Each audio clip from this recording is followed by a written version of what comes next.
अर्कोले आफूभन्दा राम्रो गर्यो भने त्यसलाई तनावको रूपमा लिइरहेका छौँ। केही समय आफूलाई दिनुहोस्, अर्काको चिन्तालाई छोडिदिनुहोस्। अक्सर हामीलाई आफ्नो भन्दा पनि अर्काको पिरले चाहिँ मार्दो रहेछ। धेरै व्यक्तिहरूको हेर्छु, यही आफ्नै वर्क प्लेसमा हेर्छु, कर्मथलोमा एउटा इम्प्लोइले अर्को इम्प्लोइलाई सोचिरहेको हुन्छ, यसले म भन्दा किन राम्रो काम गर्यो।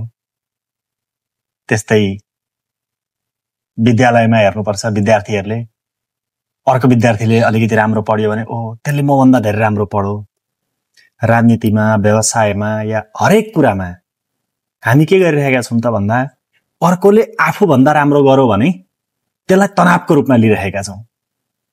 तर वास्तवमा त्यो तनाव भन्दा पनि त्यसलाई प्रेरणाका रूपमा लिएर यदि हामीले आफूलाई पनि इम्प्रुभ गर्यौं, आफ्नो दक्षतालाई, योग्यतालाई अभिवृद्धि गर्यौं भने त्यो अर्काको पछि लाग्ने समय, त्यो खेदो खन्ने समयमा यदि आफूलाई इम्प्रुभ गर्न दियौं भने अवश्य पनि हाम्रो पनि राम्रो हुन्थ्यो, सबैको राम्रो हुन्थ्यो नि त।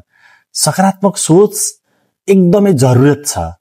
म हेर्छु मेरै कर्मथलोमा विभिन्न साथीभाइहरूका अक्सर हामीलाई आफ्नो भन्दा अरूको पिरले पिरोलिरहेको छ। तसर्थ जीवनलाई केही समय आफूलाई दिनुहोस्, अर्काको चिन्तालाई छोडिदिनुहोस्। चिन्ताले चितामा पुर्याउँछ। राधे राधे।